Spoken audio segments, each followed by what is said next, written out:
Halo guys, jika kalian adalah gamer sejati yang ingin bermain game tapi menghasilkan uang, maka ini adalah solusinya.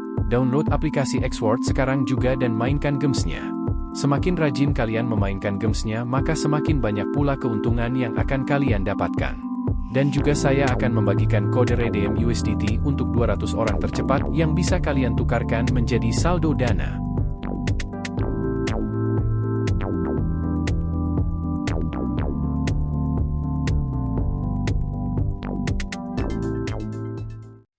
Assalamualaikum warahmatullahi wabarakatuh. Halo semua, kembali lagi di channel Raider Manhwa. Kali ini Mimin akan melanjutkan sebuah komik yang berjudul Sang Iblis Pemakan Jiwa. Dan apabila kalian masih bingung dengan alur ceritanya, kalian bisa cek deskripsi atau langsung saja menuju playlist yang ada di halaman channel ini untuk memulainya dari part 1. Tanpa basa-basi lebih jauh, mari kita masuk di part 9.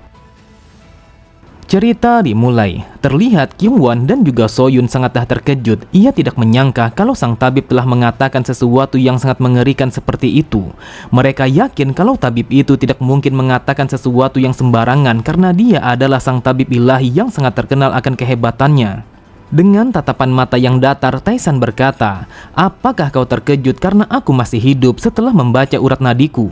Hwa-yun berkata, "Wahai tuan muda, mungkin saja ucapanku sedikit kasar. Akan tetapi ini adalah pertama kalinya aku melihat titik meridian yang serusak ini. Bahkan aku sama sekali tidak menyangka kalau meridian Anda pada bagian bawah juga rusak. Ini bukanlah sekedar masalah keajaiban, akan tetapi hal ini adalah sesuatu yang sangat mustahil. Apakah kau tahu jika meridian telah terputus, maka itu artinya adalah kematian? Aku sama sekali tidak ingin mengatakannya, namun jika dilihat dari kondisimu, kau seperti seorang mayat yang sedang berjalan." Mendengar itu, Tae-san pun berkata, "Kyungwon, apa yang harus kita lakukan karena dia telah menyebutku sebagai mayat hidup?" Sambil mengangkat tangannya, Kyungwon berkata, "Sepertinya akan lebih baik kalau kita meledakkan kedua bijinya untuk menyumbat mulutnya itu." Sontak Hwa-yun sangatlah terkejut jika kedua bijinya akan diledakkan. Ia berkata, "Wahai tuan muda, bukan itu yang aku maksud. Yang aku maksud adalah kalau tubuhmu dalam kondisi yang sangat sekarat. Jadi kau harus diobati dengan secepat mungkin sebelum semua itu menjadi semakin buruk." Namun Hwa-yun langsung terdiam ketika mendengar Tae-san yang berkata, "Apakah kau bisa mempertaruhkan nyawamu atas apa yang baru saja kau katakan itu?" Dengan tatapan mata yang berbinar, Hwa-yun berkata, "Aku sangat yakin dengan diagnosis yang aku lakukan kepadamu, tetapi aku sama sekali tidak bisa untuk mempertaruhkan nyawaku hanya karena tuan muda masih hidup.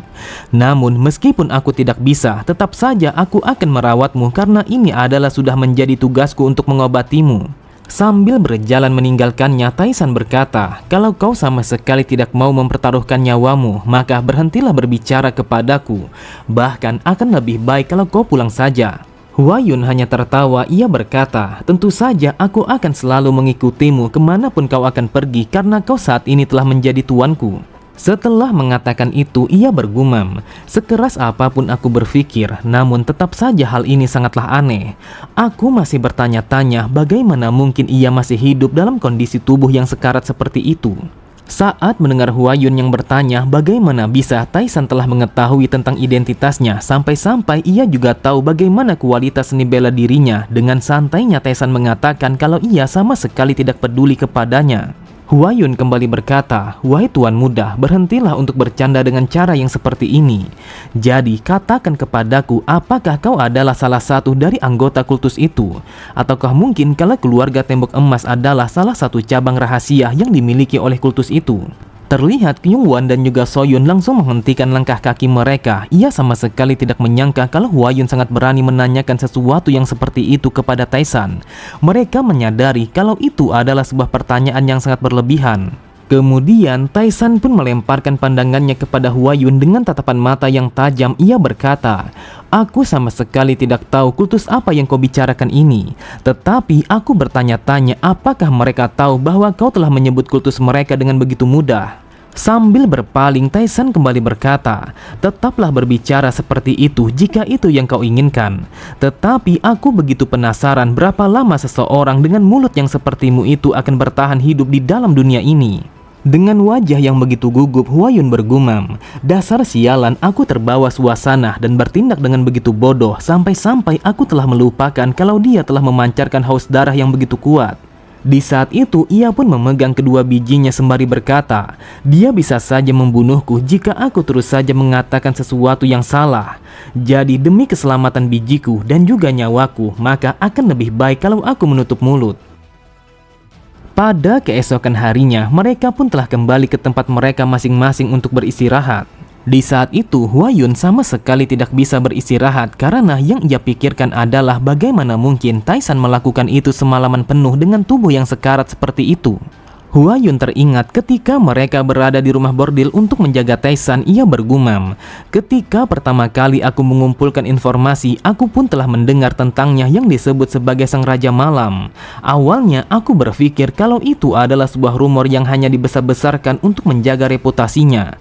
Namun setelah aku mengikutinya, ternyata hal itu memanglah benar." Bahkan yang lebih mengejutkan adalah meskipun para wanita ini tidak semurni Danyung dan juga para wanita yang berada di tembok emas, akan tetapi di tempat ini ada begitu banyak tubuh murni yang berkeliaran di mana-mana.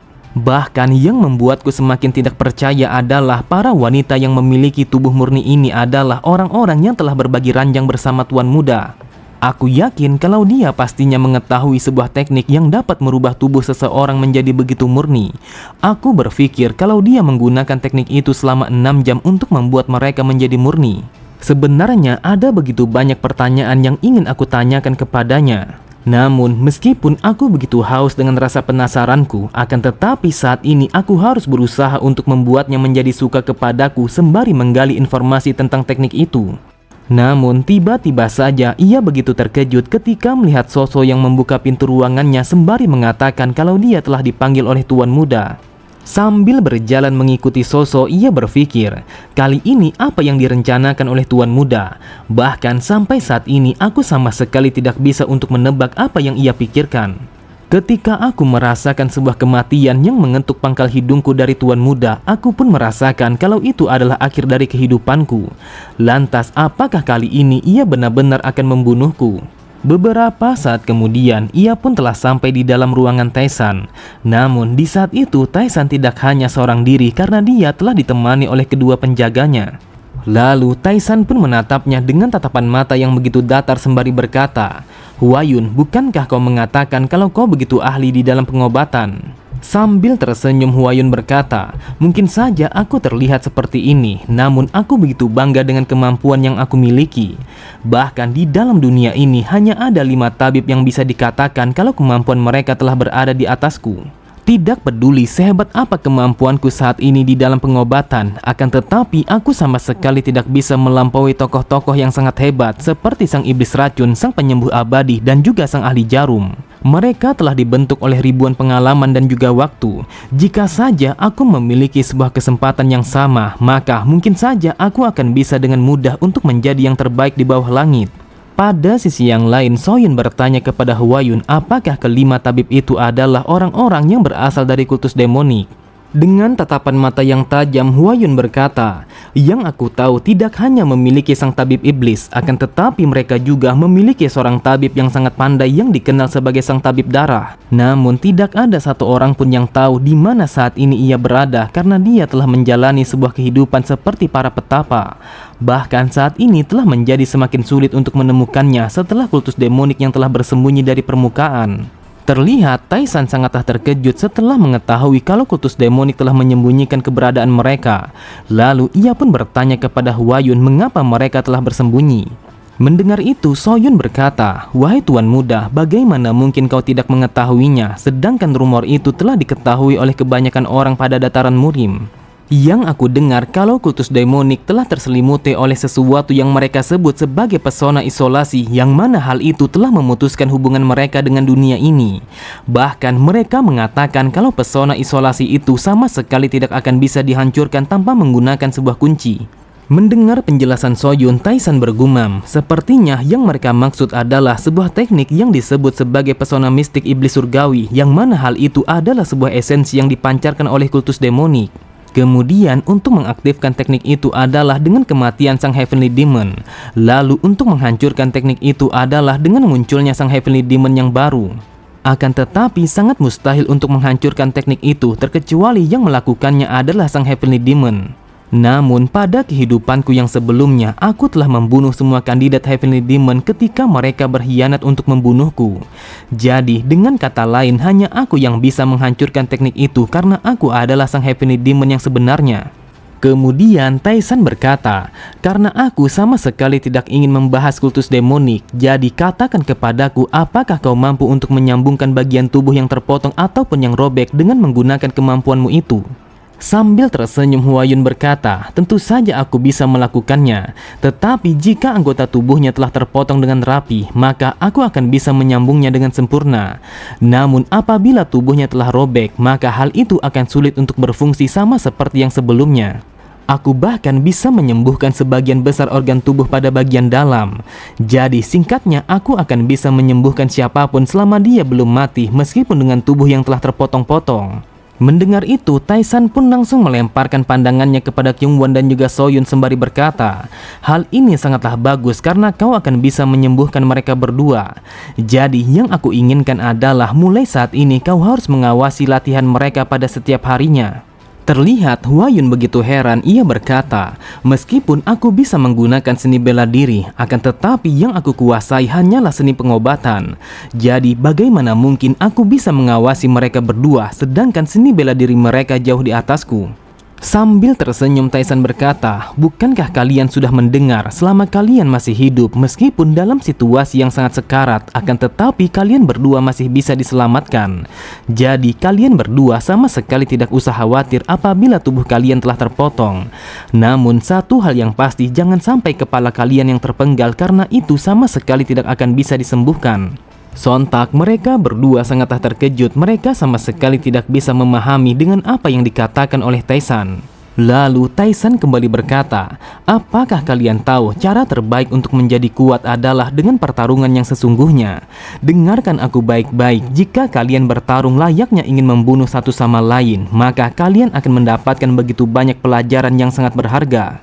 Di saat itu mereka berdua sama sekali tidak bisa mengatakan sepatah kata pun karena mereka telah diperintahkan untuk berlatih dengan sebuah pertarungan yang seakan-akan kalau mereka ingin membunuh satu sama lain untuk bertahan hidup. Lalu Taisan meminta kepada Huayun untuk memastikan kalau mereka tidak membunuh satu sama lain di dalam latihan mereka. Kemudian Kyungwon berkata, wahai Tuan Muda, jika kami melakukan itu, maka mungkin saja kami sama sekali tidak akan bisa melindungimu. Dengan santainya Taisan berkata, kau tidak perlu untuk menjagaku karena mulai hari ini aku sama sekali tidak akan keluar selama 1 bulan. Jadi gunakanlah waktu itu selama 1 bulan untuk melatih kemampuan yang kalian miliki agar kalian bisa menjadi seseorang yang pantas untuk melindungiku. Huayun berkata, selama kalian masih sekarat, maka aku akan bisa memulihkannya. Jadi berlatihlah dengan niat membunuh tanpa adanya keraguan di hati kalian. Lagi pula metode yang diberikan oleh Tuan Muda sudah diakui oleh kebanyakan para seniman bela diri kelas atas. Percayalah dengan cara yang seperti ini, maka kemampuan seni bela diri kalian akan meningkat dengan sangat cepat. Sambil tersenyum Huayun bergumam, apa yang dikatakan oleh Tuan Muda bukanlah hanya sekedar bualan belaka karena ini adalah sebuah metode yang telah ditemukan oleh sang Heavenly Demon. Waktu pun terus berjalan, tidak terasa 1 bulan telah terlewati. Di saat itu terlihat Kyungwon telah bertarung melawan Soyun dengan menggunakan pedang mereka masing-masing. Ketika Kyungwon melihat sebuah celah di dalam pergerakan Soyun, ia pun langsung mengambil kesempatan itu untuk mengalahkannya. Benar saja, tanpa keraguan sedikit pun, ia pun langsung menebaskan bilah pedangnya untuk memotong kepala Soyun yang seakan-akan kalau ia ingin membunuhnya. Namun dengan sangat cepat Soyun langsung menarik mundur kepalanya untuk menghindari serangan pedang itu. Lalu ia pun langsung bersiap untuk melancarkan serangan balik di saat ia menyadari kalau Kyungwon telah kehilangan keseimbangan. Ia bergumam, dasar sialan, apakah dia benar-benar ingin membunuhku? Jika itu yang ia inginkan, maka aku akan membunuhnya. Kemudian ia pun langsung menebaskan bilah pedangnya dengan tebasan horizontal yang bertujuan untuk membelah kepala Kyungwon. Meskipun Kyungwon telah berhasil menghindari serangan fatal itu, akan tetapi dagunya telah meneteskan banyak darah setelah terkena ujung pedang yang dilancarkan oleh Soyun. Namun tiba-tiba saja mereka berdua sangatlah terkejut setelah mendengar sang tabib yang menepukkan kedua tangannya sembari mengatakan kalau mereka harus menghentikan latihannya. Di saat itu wajah mereka menjadi pucat ketika menyadari kalau sang tabib telah berjalan ke arah mereka sambil membawa sesuatu yang ada di tangannya. Huayun berkata, karena kalian sudah terluka dengan cukup parah di dalam pertarungan itu, maka ini adalah waktu yang tepat untuk mengobati luka kalian dengan menggunakan balsam ini. Dengan lirihnya Kyungwon berkata, wahai sang tabib, luka yang aku alami sama sekali tidak separah itu, sehingga kau tidak usah untuk mengobatiku dengan menggunakan balsam itu. Sambil tertawa, Huayun kembali berkata, bukankah kau memiliki banyak luka yang cukup parah setelah pertarungan itu? Jadi aku harus menyembuhkan luka itu dengan menggunakan balsam ini. Mungkin saja balsam ini akan terasa sedikit perih, akan tetapi balsam ini begitu ampuh untuk menyembuhkan semua lukamu. Jadi mari kita melakukannya sekarang juga. Namun tanpa mereka sadari, Taisan telah berdiri tepat di depan pintu masuk. Ia berkata, bukankah kau terlalu bersenang-senang kepada mereka dengan menggunakan balsam itu? Melihat kedatangan Taisan, terlihat mereka berdua langsung berteriak yang seakan-akan kalau mereka meminta tolong untuk dijauhkan dari balsam mematikan itu. Lalu Huayun bertanya apa yang sedang dilakukan oleh Taisan sampai-sampai ia pun langsung datang ke tempat pelatihan itu. Taisan pun berkata, apakah kau sudah lupa? Bukankah aku mengatakan setelah 1 bulan aku akan keluar dari kamarku? Namun tiba-tiba saja Huayun langsung melindungi kepalanya ketika melihat Taisan yang mengulurkan salah satu dari tangannya tepat di hadapannya. Di saat itu ia berpikir kalau Taisan akan memukulnya karena ia telah membuat kesalahan. Akan tetapi ia langsung terdiam ketika mendengar Taisan yang memintanya untuk memeriksa nadinya. Dengan santainya Taisan berkata, jika kau merasa begitu penasaran, maka cobalah untuk memeriksa nadiku dengan menggunakan kemampuanmu. Tanpa pikir panjang sedikit pun, ia pun langsung menarik tangan Taisan untuk memeriksa nadinya dan mencari tahu apakah meridiannya masih rusak sama seperti yang sebelumnya. Namun Huayun langsung terdiam, wajahnya berkeringat dingin setelah menyadari akan sesuatu. Lalu ia berkata, wahai tuan muda, bagaimana mungkin kau bisa menyembuhkan semua titik meridianmu hanya dalam waktu 1 bulan saja? Terlihat Taisan hanya tersenyum karena ia telah berhasil menyembuhkan meridiannya yang selama ini telah terputus. Taisan bergumam, sejauh ini yang aku rasakan kalau tubuh ini telah berubah dengan sangat drastis. Aku telah menggunakan waktu selama 1 bulan itu untuk memperkuat titik meridianku yang sebelumnya aku sambungkan secara terburu-buru. Akan tetapi saat ini yang aku rasakan kalau sifat energi dari jiwaku telah berbeda daripada yang sebelumnya. Dulunya energi jiwaku sangatlah kasar dan juga menghancurkan. Akan tetapi sekarang energiku telah terikat dengan begitu erat dan juga kuat.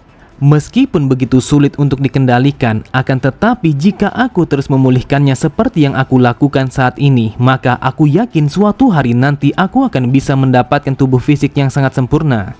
Terlihat Huayun begitu terkejut saat mendengar Taisan yang berkata, Huayun, dengarkan aku baik-baik, apakah kau dengan sengaja membuat balsam itu menjadi lebih sakit hanya untuk menyiksa mereka berdua demi meredamkan amarahmu? Tepat di sampingnya dengan tatapan mata yang tajam Kyungwon berkata, dasar bajingan, sepertinya aku ingin mengoleskan balsam itu kepadamu. Jadi ikutlah bersamaku sekarang juga. Lalu Taisan mengatakan kepada Soyun kalau dia akan pergi untuk menuju kediaman keluarga Manor Yeon. Mendengar itu Soyun bergumam, apa yang ingin dilakukan oleh tuan muda sampai-sampai ia pergi ke tempat itu secara tiba-tiba? Apakah dia ingin membatalkan pertunangannya bersama nona muda? Kemudian sambil tertawa tipis Taisan kembali berkata, apakah kau tahu kalau keluarga Zhongli telah memberikan sebuah pesan kepadaku dan dia telah memintaku untuk datang ke tempat itu sebagai laki-laki. Oke semua, cukup sampai di sini dulu pembahasan alur cerita kita. Sampai jumpa di video selanjutnya. Wassalamualaikum warahmatullahi wabarakatuh.